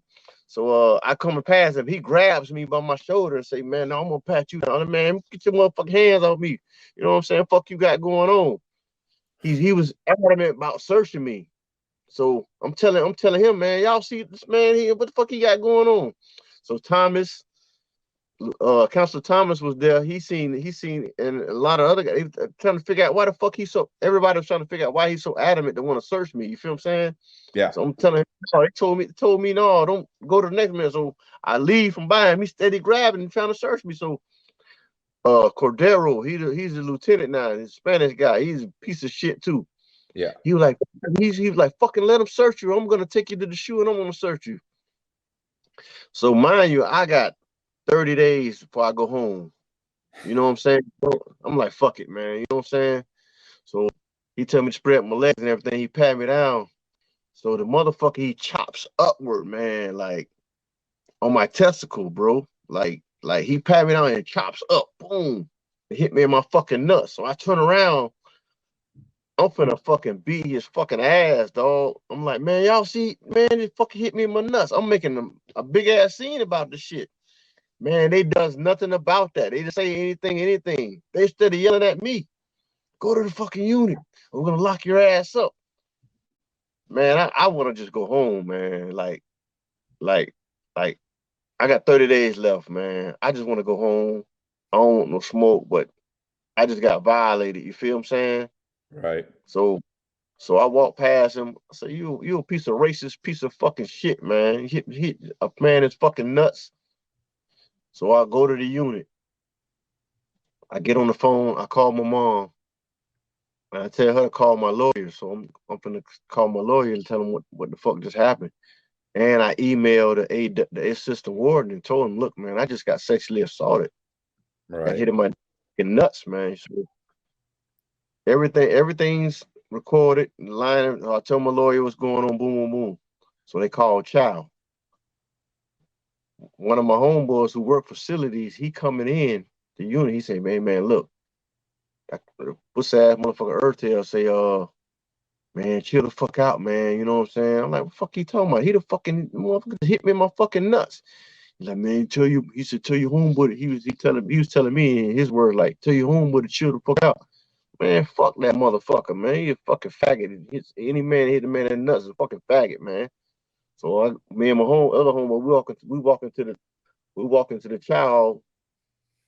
I see him standing in front of the child as if he's waiting on me. You feel what I'm saying? So I get down there. First thing he say, he starts yelling at me like, "Go fucking take those pants off." Like I told you before, I'm saying to myself, like, motherfucker, you ain't never say nothing to me about because I have my pants altered. You know how they do they redo the pants so they slim fit now. So I hadn't had these pants for damn near a year like this here. I had a couple pairs of them. I guess he used that as an excuse to come yell at me or whatever. So I'm telling him, man, I ain't changing shit. Fuck you. He's like, what fuck you said? Man, I said just like, man, cracker, fuck you. Man, his face got so fucking red, man. When I said that to him, he just started cussing. So he tell me to get against the wall by the you know the maintenance workers where they do the that little office right there in the corner. Yeah, where SIS and the big doors are. Yeah. I'm right there. He got me right there with my hands on the wall, patting me down. I'm like, man, don't fucking hit me in my nuts again, pussy motherfucker. I'm cussing at him and shit. So we face to face now. Man, I'm ready to just punch his fucking lights out, man. And I see he's cussing so loud, he got everybody's attention. Like, you know, he's an attention seeker. Like, he all want to do talk shit. He don't want no smoke. So Miss Harris, working the commissary, she come out the door. The laundry worker come out the door. It's a lot of staff just out the door. They just watching this stupid motherfucker cuss at me like this here. And I got my fist balled up. I'm just saying, I'm just ready to just crash it all in, man. Like, I'm just like, but I'm in my back of my mind, like, shit, I got 30 days left. Is he gonna be worth me knocking him the fuck out? You know what I'm saying? And go to the pen, you feel me? So I look at Miss Harris and the other staff, man, they shaking their head like, don't do it. They see it in me, like, but they just shaking their head like, don't do it, please don't do it. So I don't do it, right? Mr. Felt, you know, he the case manager down there in A1, A3 for the Unicorn unit. He's standing out there. He like, man, chill the fuck out, man. He called me over there. He walked me in the cafeteria. So he's like, man, just go get your food and I'm gonna holler at you afterwards. So I'm in line. Motherfucking, he coming in and get me. He's like, man, come here. They called me out, the AW out there. This is a new AW, the black guy. I'm telling, I go tell him what happened. He don't want to hear none of that shit. He like, lock him up. They took me to the shoot. I'm like, what the fuck I did? Disrespecting my staff. I said, man, your staff assaulted me, sexually assaulted me. So they take me to the shoe. I see Sharma, the SIS lieutenant. I tell him about it. He does nothing about it. I tell Captain Baker. He does nothing about it. They don't nobody come talk to me about that situation, about me getting hit in the testicles. I say, you know what? I got a trick. So while I'm in the shoe, I'm writing down dates, time, everybody that was there when it was seen. I'm talking about I got this thing detailed to the core. Medical come past, I tell them, I explain what happened. Boom, boom, boom. They don't do nothing. Okay, what's your name? I write that name down. In the shoot, you know, they come through every week with the warden, everybody, you know, just to check on everybody, right? So I put a sign on the door. I was sexually assaulted by a staff member. I need to talk to somebody. So everybody, the warden read it, the AW read it, the captain read it, everybody read that note I put on that door. Nobody come talk to me. I wrote that down, date, time, everything. So Miss Donato, the medical lady, she comes, she's heated. I'm like, what the fuck you mad for? I'm the one that got hit in the fucking nuts. She's like, you didn't have to put that note on the door. Da, da, da. She's like, I'm gonna see you. You're gonna see you. So they call me out. They take me to the medical. I tell them what happened. They said they scheduled me for ultrasound. So I'm back in the shoe 4 weeks. I'll see nan doctor. I'm still in pain. Like, you know, if you get hit in your nuts hard enough, you're gonna feel that shit in your abs. You feel me? Right. So I'm like, what the fuck? I'm feeling this pain. I'm got this pain in me. So what they do, they give me 2 shots, jack my points, and back my date up to October instead of June. So I don't go home in June no more. I go home in October, and they send me to the medium. So when I get to the medium, I get over there. I put cop-outs in to medical about what's going on. They had me scheduled for ultrasound, when it's going to happen. So they schedule my ultrasound. I get the ultrasound back, and it shows that I have fluid that built up on my left testicle. So I still don't get no medical attention though. He said with time it'll go away. I'm like, man, I'm in pain. I need to see a doctor for real. So by the time they schedule me for a doctor, I'm on my way out. Yeah. So this what I do. I get with a guy who does law work in there.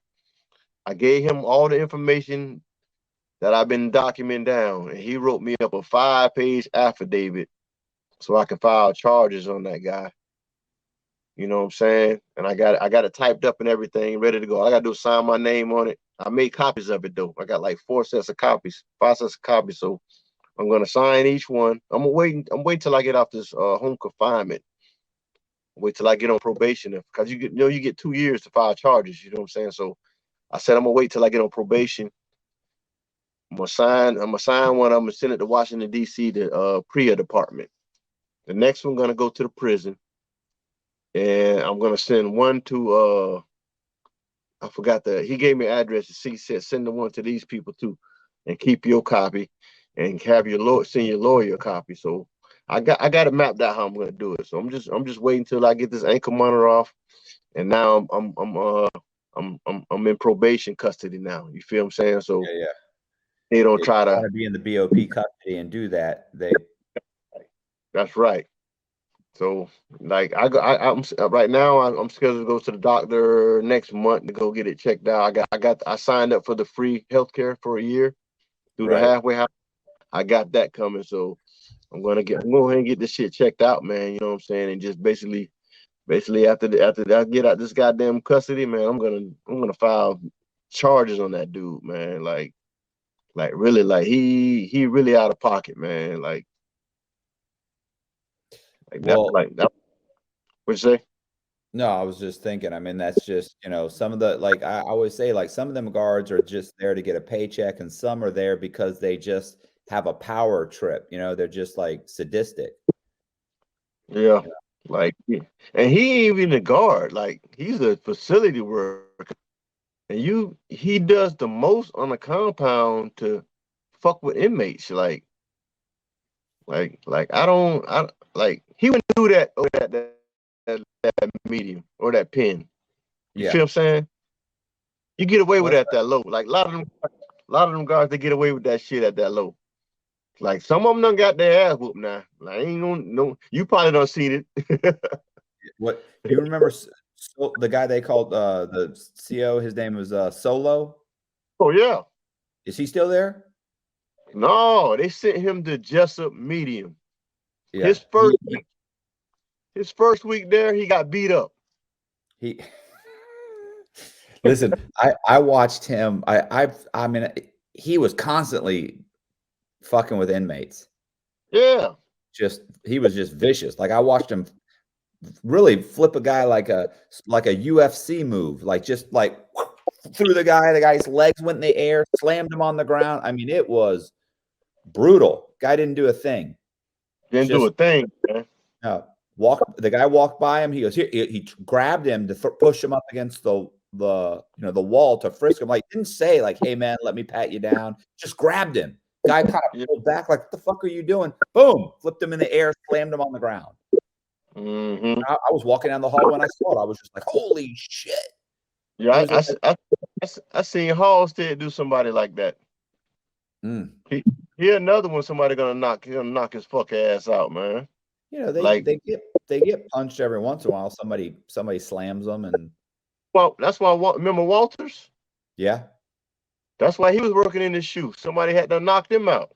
Yeah, Bird too. The youngster had just started working there. The problem is, they bring it on themselves. You know what I'm saying? Like, I don't want to see anybody get hurt, but it's like, what are you doing?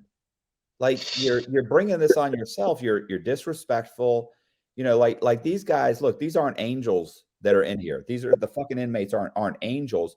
But then again, if you just treat them with respect, they'll treat you with respect and everything's fine. But instead, you got to talk to people like they're a dog. That's it. Right. And they talk to you like a dog. Now there's a problem. So, and I would listen. There's the COs. I was polite to everybody. And I would still have them talk to me like I was a fucking piece of shit, even though I'm yes sir, no sir, perfectly nice, and they just go out of their way to try and make you do something. Yeah, I don't. That ain't cool, man. Like I don't dig that shit at all, man. But to each his own, man. They'll get what's coming to them, though. Hey, is Carrie still there? Who? Carrie, Counselor Carrie. No. Okay. No, I think he went to the medium. God, he was a scumbag. I think they sent him to the medium. I'm shocked how many people are still there. But they were doing a lot of job changes. Like some of the COs became counselors. Some of them they sent different spots to be case managers and stuff. Depends on their education. Is Thomas still altering his shirts, making them real tight, Yeah. plucking his eyebrow, wearing a little bit of little makeup, little rouge? I mean, he's something else. Oh But man. but actually, Thomas was really he's pretty cool though. He's Yeah, fair. You know what I'm saying? here's the thing. Like initially, the first couple interactions I had with him, he was a total dick. But then Yeah. he was like a counselor, and he was my counselor in RDAP, Yeah. and Yeah. he was super cool. Like he was really cool. If you got into a room and nobody was around, he was cool to you. Yeah. But there was a Yeah. couple times, the first couple times I had to talk to him, it was just like, fuck, you're a dick. But then, like I said, then I got into a room one time, sat down, and he was just he was so helpful, nice, just the nicest guy. And ever since then, he was totally cool. But I think Dr. Smith at the time had him.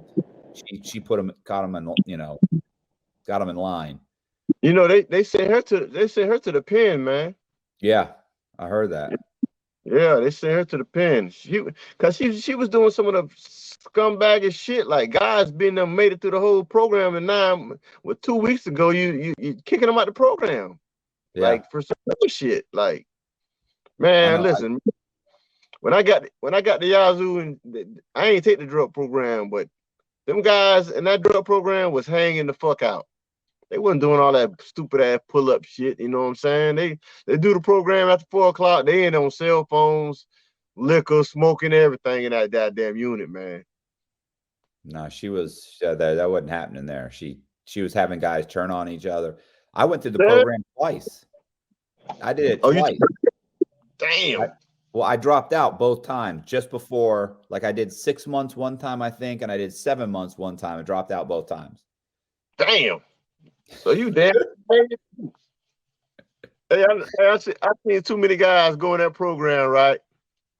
Man, by the time they get out of there, they got gray hair everywhere. Yeah. A lot of stress. Like you ain't supposed to be stressed inside. I mean, they say that's like another world inside of prison to be in that unit. But it's like being inside of a cult. But listen, the unit was quiet. It was clean. That was the best unit to be in. Yeah. Well, so what are you doing now? Right now. Playing? I'm focused on getting my music out. You know what I'm saying? Because I made a couple of albums before I left. I never got a chance to put them out. You know what I'm saying? So I'm working on that. I'm working on putting my label together, so I can I got a few guys that's getting out that I want to sign. You know, like I want to sign people. Like I want to build my label off guys who getting out, who want to get their life together and want to do music, whose heart's set on doing music. You know what I mean? That they don't want to go back to that street life. You know what I'm saying? But I got to show them, like, look, okay, when you get out, money ain't gonna be. You got to get your job. Fuck selling dope, trying to go back to the street life. Because I'm not signing no artist to my label that's in the streets. Feel what I'm saying? We could talk about the streets, but we're not gonna be in the motherfuckers. So I'm not gonna jeopardize my label. You feel what I'm saying? So in the contract, that's what I'm gonna have. If you bring anything that jeopardizes trouble to this label, far as with the police, beefing with other artists and other things, I'm dropping you from this label, man. It's gonna be in the contract. You know what I'm saying? Get your job and work and show me that you wanna be part of this label. I'm not just gonna give you some money, man. I mean, I can, but I don't want to give you money in this contract and then you're gonna go to the streets with it. All right. Why dump all your time and money and resources into getting them something? I mean, how many guys are like that? Like they'll actually be doing well and they're still fucking selling drugs and getting into gunfights. It's like that's why you got into music to begin with, was to get out of that life. Exactly. That's my point. You know what I'm saying? So I'm not. I really don't want to put too many artists on my label that I have to keep my eye on them. If I got to keep my eye on you, I really don't want. I really shouldn't have to be dealing with you. You feel what I'm saying? Well, you would think getting out of prison or doing prison time, you would think that while you were locked up, you'd realize that, I don't need that much. Yeah. That's what that selling drugs and, being in a gang, and that's what got me in prison. Like, I'm willing to sacrifice to stay out of there at this point. So, I mean, that's what it taught me, was like, I'd rather have a lot less and be able to turn the television when I want to turn the TV. Yeah. And lay up in my own. You know what I'm saying? I got a girlfriend, like I got my own car. Like, I don't need too much. I just take pleasure in the simple things. Exactly. We take that for granted, man. Yeah. Yeah. I'm able to go cook more. Definitely got to stay out here. Yeah, I'm working on that. My label. I'm working on I got a book coming out, because I used to coach Little League football, so we as coaches were father figures to some of the kids who didn't have fathers, who were deceased or incarcerated, you know what I'm saying, or simply just had a father who just ain't give a fuck about them. So I want to shed light on to that situation, to where the book is called "A Coach is a Second Father." You know what I'm saying? So, I want to highlight different aspects of parents who need to basically, if your kid ain't listening to you, and the father ain't there, and he want to play sports, talk to the coach. Have the coach talk to the kid. You know what I'm saying? You'll be amazed how a lot of kids look up to their coaches. You know what I'm saying? How much power a lot of coaches have over kids. You know what I'm saying? And then I'm bringing up the situation to where, watch your coaches. Use child molesters as coaches. You know what I'm saying? Talk to your kids about if they feel uncomfortable and your coach is touching the kid in some sort of way. You feel what I'm saying? I'm gonna shed light on a lot of. I got a lot of subjects I go over in my book, and I basically want to. It was just something that came on my heart, like during the pandemic. You know what I'm saying? I thought about it. I say, shit, I can go. I seen a lot of guys writing books. You know what I'm saying? And one of my friends was like, man, people don't want to read no book if they ain't talking about drugs and stuff. I say, that's bullshit. I'm gonna show you. It's other things you can come up with in these books. You know, you just gotta be creative. You know what I'm saying? And creative and authentic. If you can give a person a creative, authentic book, everybody ain't gonna like it, but somebody will. You know what I'm saying? So I'm working on that, and I got a couple of movie scripts, TV shows that I wrote. You know, I'm just slowly putting everything vision that I wrote and put into a plan. I'm just slowly walking the steps of it. You know what I'm saying? So I appreciate you letting me come on to your podcast, you know what I'm saying, and hearing my story, you know. Yeah. No, I appreciate you coming. Jess and I were, what's funny is how this came about. Is that, Jess and I were walking through the mall and saw you, and I was like, God, he looks familiar. And she's like, we were in the halfway house with him. I was like, yeah, because because keep in mind, you were in Coleman, and then you left, and then you came back, and I guess I saw you in the halfway house too, right? But I just wasn't. I guess I just didn't place you right away. Yeah. Do me a favor, if you like the video, hit the subscribe button, hit the bell so you get notified of videos like this. Leave a comment in the comment section, and also. I have a Patreon. Obviously, everybody knows I have a Patreon. If you like the video and you want to thank me, you can go to the thank you button. It's right next to the thumbs up and thumbs down button. You just scroll sideways, and there's a little thank you, little dollar sign. You can donate money. Once again, I appreciate you guys watching, and I will see you.